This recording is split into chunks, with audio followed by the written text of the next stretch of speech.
Olá, amigos. Eu sou o Rodrigo, do time da F, Descomplicando a Educação Financeira. E após a vinheta, vamos falar sobre poupança e investimentos.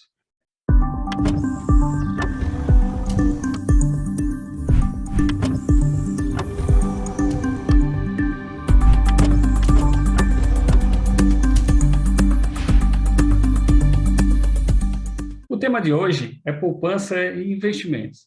E para iniciarmos o conteúdo de hoje, iremos trazer uma explicação bem didática de poupança. Poupar é separar determinada parte da nossa renda, aquela não utilizada. Então, a parte não utilizada para aquisição de bens e serviços, essa separação é chamada de poupança. Lá nos primeiros vídeos do nosso canal, nós mostramos um orçamento baseado em uma poupança de 20% dos nossos vencimentos, dos nossos rendimentos. Então, é um bom número para começarmos a pensar em uma poupança. Lembre-se que lá no vídeo foi ensinado que essa reserva de 20%, ela deve ser feita assim que você receber os seus rendimentos. Isso para não haver a tentação de gastar esses 20% e poder, então, acontecer de terminar o mês e você ficar no vermelho antes dos 30 dias do mês. Então, a gente pode também utilizar um outro conceito, talvez um pouco até mais simples, que é a diferença entre as receitas e as despesas. Então, esse total de diferença entre as receitas e as despesas, a gente também pode conceituar como poupança. Mas é muito importante a gente abrir um parênteses aqui e demonstrar que há uma diferença entre poupar, né, entre poupança e caderneta de poupança. Então, poupança advém da diferença entre a receita e a despesa. Já a caderneta de poupança é um tipo de investimento. Só que investimentos nós vamos tratar um pouquinho mais à frente. Então, o time da F vai tratar de investimentos um pouco mais à frente. Então, o que você precisa saber é que há essa diferença conceitual, então, entre poupança e caderneta de poupança.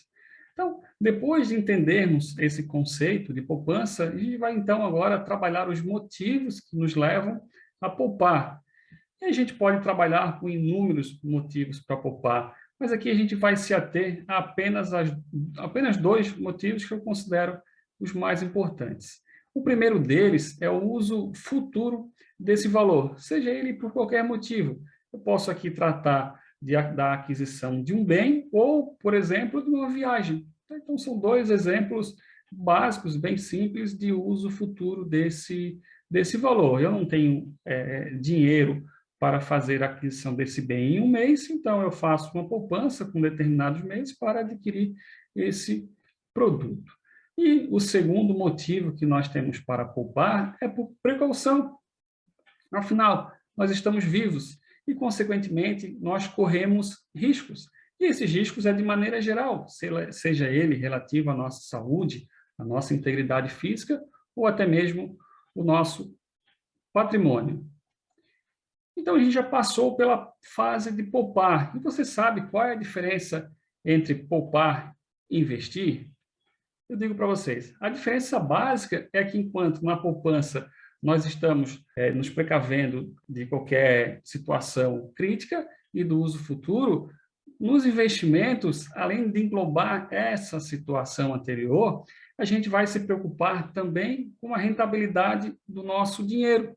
Nós estaremos buscando a remuneração do valor investido através dos juros, ou seja, nós deixaremos o dinheiro em uma instituição financeira, então à disposição dessa instituição financeira, e ela poderá utilizar esse dinheiro emprestando para uma outra pessoa, para uma outra empresa, e com isso ela irá nos remunerar através de juros. Um outro exemplo também é eu posso adquirir um imóvel pensando em gerar renda ou para valorização e venda futura. Isso, então, nos trará um retorno. Então, eu vou investir pensando no retorno. Eu vou poupar pensando em adquirir ou me precaver.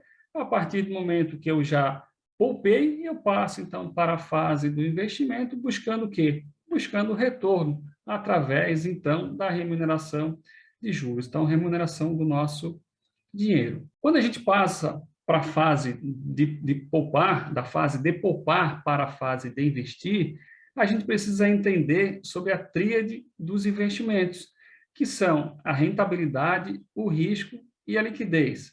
Dificilmente nós iremos encontrar essa tríade em conjunto. Então, geralmente, a gente vai ter que abrir mão de um item para ter acesso ao outro. E a gente vai começar, então, trabalhando sobre rentabilidade. O que é rentabilidade? Então, rentabilidade é o retorno, é a remuneração do nosso investimento. Por exemplo, um investimento que me gere uma rentabilidade de 1% ao mês, de 10%, de 12% ao ano. Tá? Então, quanto maior a rentabilidade, maior também será o risco.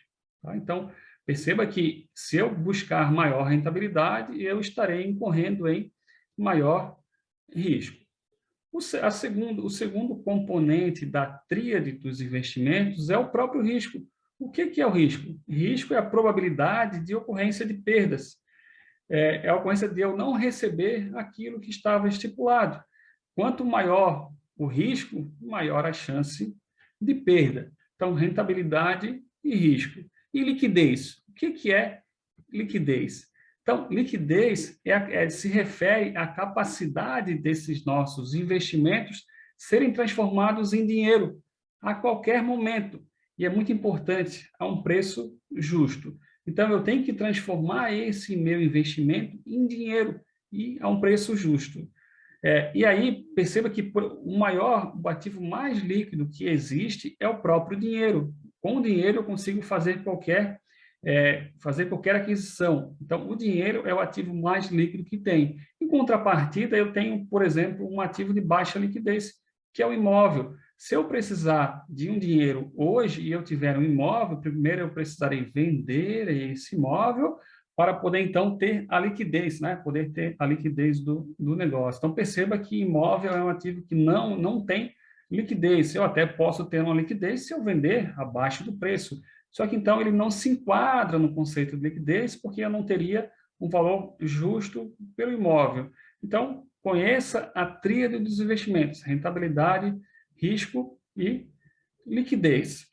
Então, o que a gente precisa saber antes de investir? Bom, o que a gente precisa saber é o nosso perfil de investidor, quais são os objetivos dos nossos investimentos e o prazo de aplicação. Então, a gente precisa conhecer esses 3 itens antes de fazermos os nossos investimentos.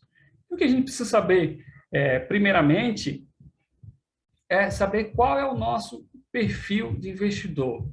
Existem 3 perfis de investidor. Sempre quando você for abrir uma conta em uma instituição financeira, você irá responder um questionário e esse questionário ele irá definir qual é o seu perfil. O primeiro deles é o perfil conservador. No perfil conservador, então, nós iremos nos preocupar com a segurança em primeiro lugar. Mesmo que para isso a gente vai abrir mão da rentabilidade. A nossa rentabilidade será mais baixa, né? Ela será menor, porque nós iremos primar pela segurança.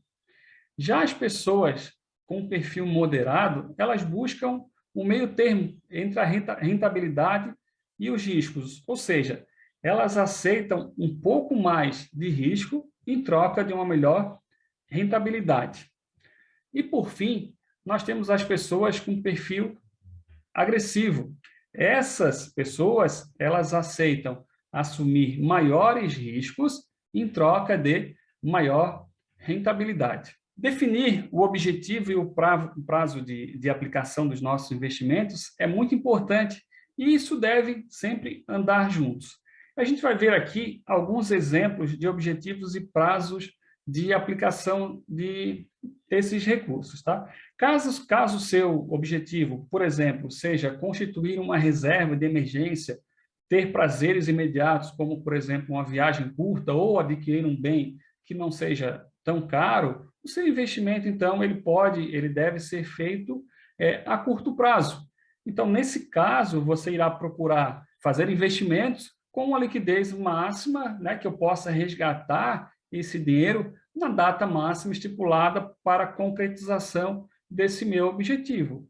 Vamos supor, se eu tenho uma viagem marcada para daqui a 4 meses, bom, eu tenho que fazer então um investimento que tenha liquidez no 4º mês, que eu possa resgatar esse investimento até o 4º mês.